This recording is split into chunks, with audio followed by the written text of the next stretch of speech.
Special report. When dogs are more than companions, silent heroes amid the rubble. As April began under a scorching sun, Myanmar and neighboring Thailand were grappling with one of the most devastating natural disasters in recent memory. A 7.7 magnitude earthquake struck Myanmar on March 28, reducing buildings to rubble, splitting roads, and burying entire communities under tons of debris. The aftermath has been catastrophic. Over 2,000 confirmed dead, more than 3,500 injured, and hundreds still missing. Cities like Saging, Mandalay, and the capital Naypyidaw lie in ruins, while hospitals overflow and rescue teams race against time amid aftershocks and sweltering temperatures reaching over 39 degrees Celsius. Across the border, in Bangkok, Thailand, a 30-story government building collapsed, possibly due to seismic activity, killing at least 18 and leaving others trapped beneath concrete slabs. Yet amid the chaos, a different kind of rescuer is drawing global attention: the search and rescue dog. International rescue teams began arriving in Naypyidaw within hours, equipped not only with high-tech devices and medical supplies, but also with four-legged heroes trained to sniff out life where machines fall short. These dogs, from Vietnam, Russia, and potentially other countries, have proven themselves invaluable in detecting signs of survivors beneath twisted metal and broken brick. In one case, a Vietnamese Malinois barked sharply, guiding a team to a collapsed home where a man was found alive after 2 days buried in silence. Myanmar is not alone in its grief, and Thailand is not isolated in its shock. From state-led efforts to international coordination, the world is responding, and standing alongside the human responders are these incredible animals who ask for nothing but the chance to help. Their wagging tails, focused gazes, and gentle barks are not just gestures, they are lifelines. In a moment where nations are bound by tragedy, it is the bond between man and dog that is pulling hope from the ashes. The United States, when aid is more than money, it's a presence of humanity. Immediately after the catastrophic 7.7 magnitude earthquake struck Myanmar, the United States responded swiftly. The U.S. Agency for International Development, USAID, dispatched a team of experts to Naypyidaw, not only to provide technical support, but to listen, observe, and empathize with the suffering of the Myanmar people. Accompanying them was an emergency aid package worth $2 million, a modest figure compared to the immense scale of destruction, but carrying a powerful message. We are here. We stand together. In previous rescue missions, the United States has been known for its skilled deployment of trained search and rescue dogs. Dogs from FEMA's canine units or from specialized training centers like Urban Search and Rescue have often become the living heartbeat amid the deathly silence of disaster zones. In Nepal, Haiti, and the devastated region of Katrina, people still remember the image of a small brown dog leading rescuers deep into the rubble, barking sharply at the first sign of life. Though no U.S. rescue dogs have been reported on the ground in Myanmar this time, the experience the U.S. brings, from technical knowledge to coordinated response methods, has been shared and integrated closely with other international partners. In this way, the United States has offered more than material aid. It has offered wisdom, expertise, and above all, a spirit of humanity, where people and dogs stand side by side, fighting together, hoping together. My mother is still under there. When hope and heartbreak stand side by side, Colin Ma stood in silence before the rubble that once was his beloved home in Mandalay. The 39 degrees Celsius heat radiated off the shattered concrete beneath his feet. But the heat didn't just come from the weather. It pulsed from his chest, gripped tightly by a whirlwind of emotion: confusion, pain, hope, and then despair. My mother and my 2 sons, they're still under there, Colin said hoarsely to a foreign reporter. Nearly 48 hours had passed since the earthquake tore through the city, leveling everything, including the bridge that connected Mandalay to Sangin, one of the areas hardest hit by the quake. He didn't cry. Maybe he had no tears left. His eyes stayed fixed on the international rescue team working nearby. Among them, a Russian search dog was sniffing carefully around the wreckage of his house. A soft bark broke the silence. The dog stopped, gazing toward a dark corner of the collapsed kitchen. The team sprang into action. They began digging, lifting chunks of concrete and brick with bare hands and tools. And then, they paused. A body had been found. It wasn't one of Colin's sons. It was his mother. Colin collapsed to his knees. No scream, no sob. He reached out, gently brushing dust from her cheek. Then, in a whisper that sounded more like a lullaby, he said, "Thank you. Thank you for letting me say goodbye. Thank you, little dog, for finding my mother." It was a moment that pierced the hearts of everyone present. In that pile of ruins, though life had slipped away, the connection between human beings, across borders, across species, remained unbroken. Colin was later led away to rest. He no longer held much hope that his sons were still alive, but he told a reporter, "I'll stay here until they're brought out. Alive or not, I owe them that." Russia, the silent companions from the north.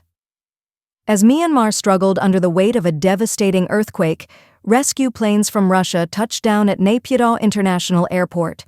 On board were not only equipment, medicine, and military personnel, but also 4 special comrades. Search and rescue dogs from EMERCOM, Russia's renowned emergency response force. No grand introduction was needed. The world already knew EMERCOM from their missions in Syria, Pakistan, and during the fierce wildfires of Siberia. And in every one of those missions, search dogs were an inseparable part of the team.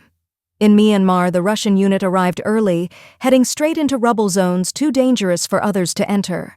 One dog, a German shepherd named Vika, as described by an accompanying Russian reporter, picked up the scent of a human within just 15 minutes of arriving on site.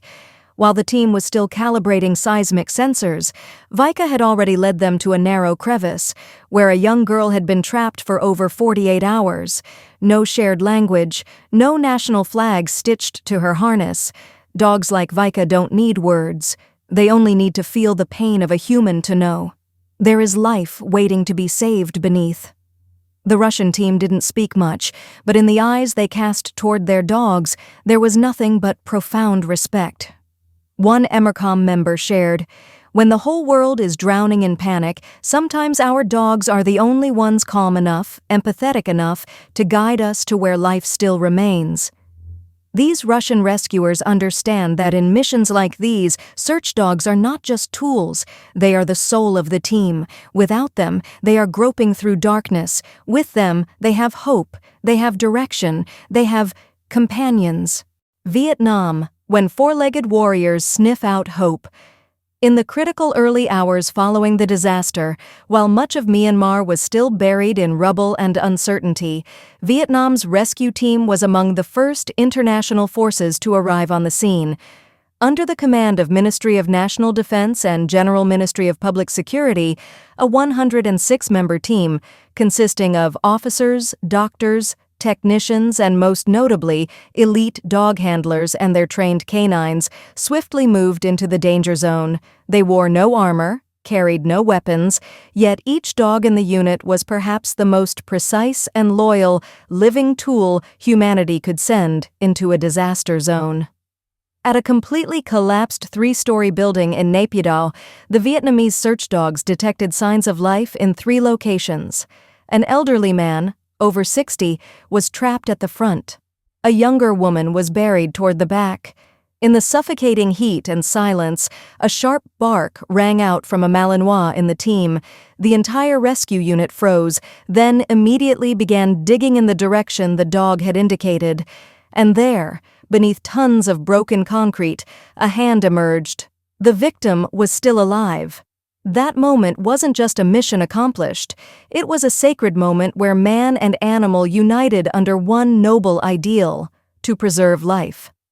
Vietnam's rescue dogs are not simply trained by manuals. Their handlers see them as comrades. They understand every look, every gesture, every signal from their dogs. Over the years, from the devastating landslide in Rao Trang, Hue, to the earthquake in Turkey, And now in Myanmar, Vietnam's four-legged warriors have shown that love, trust, and connection can turn a small creature into the savior of an entire family. No fanfare, no need to be named. These dogs work silently, sniffing, digging, alerting, because to them, it's not just a mission, it's the very reason they exist. Japan, where dogs are trained to listen for the quiet heartbeat of life. If there's any nation that understands the pain of earthquakes more deeply than others, it is Japan. From the Kobe disaster in 1995 to the catastrophic Tohoku earthquake and tsunami in 2011, Japan has endured tragedies that claimed tens of thousands of lives. These experiences have compelled the country to develop one of the most advanced disaster response systems in the world. And at the heart of this system are search and rescue dogs, particularly Labradors and Border Collies, who are not just a part of the team. They are living milestones, miraculous biological sensors that no human invention has ever matched. In Japan, every rescue dog is rigorously selected and trained from a very young age. They aren't taught to attack or defend, but to listen, to hear the faint heartbeat beneath concrete, to smell the fragile breath drifting through broken bricks, to sense life through instinct, loyalty, and a love they themselves cannot put into words. During the 2011 tsunami, when the entire Tohoku region was wiped out, some dogs waded through icy waters, never taking their eyes off the debris where they believed someone still needed saving.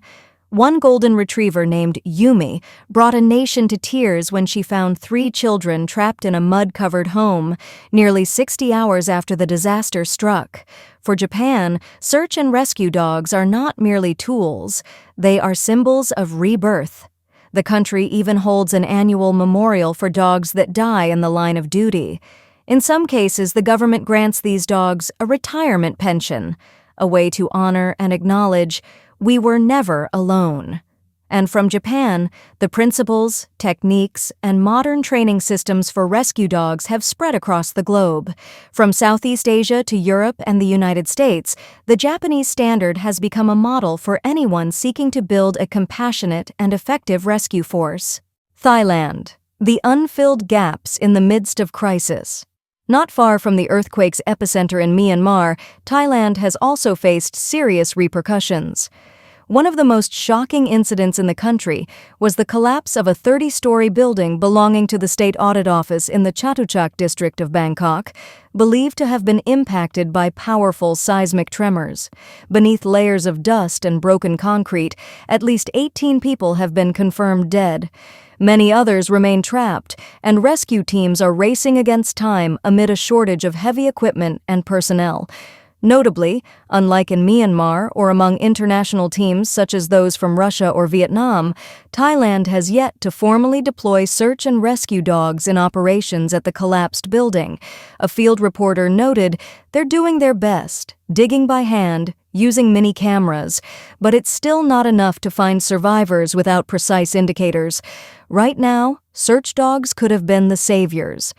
Thailand has experience using dogs in security, narcotics detection, and even in civilian missing person cases. However, its specialized rescue dog training program, especially for natural disaster scenarios, has not yet been developed to the same extent as in countries like Japan or some of its regional neighbors. The Bangkok incident, with suspicions surrounding construction quality and foreign contractors, has sparked growing demands for a complete overhaul of the emergency response system, including the establishment of a professional search and rescue dog unit.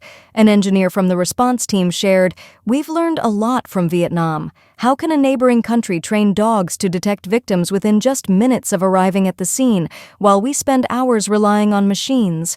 It really makes us reconsider our investments." Though this realization may have come late, it is still necessary, because in the future, when natural disasters are no longer unexpected, humanity cannot rely on equipment alone. We will need eyes, noses, and hearts that can truly feel, like those of search and rescue dogs. When dogs become more than animals, they become the bridge between life and humanity from Myanmar to Thailand, From Vietnam's four-legged warriors to Russia's quiet precision, from Japan's time-honed expertise to the United States' humanitarian commitment, together they've formed an unspoken network, a symphony of compassion between people and between species. The 7.7 magnitude earthquake didn't just test the infrastructure or emergency response capabilities of nations, it tested the very heart of humanity. And within that devastation stood soldiers without uniforms, without weapons, without speeches or commands, only a nose, quietly sniffing for life. These were the search and rescue dogs. They ask for no recognition. They don't care which flag their handler carries. But when they sense someone clinging to life beneath the rubble, they dig with their whole body. When they catch the faintest breath, they stop, they look into human eyes, and they say, "There is life here." They are the bridge, the connection, the embodiment of a world without boundaries, of species, of nations, of race, only pain, and the will to save each other. Among the grim headlines, the death tolls, the cold statistics, and the questions of responsibility, there remain soft barks, knowing eyes, and footprints in the dust, reminders that even in utter ruin, compassion survives. And if one day we face disaster again, let us remember, hope may not always come from a satellite call, a high-tech device, or a massive helicopter overhead. Sometimes hope comes on four quiet paws, searching for the final heartbeat buried in the broken heart of humanity.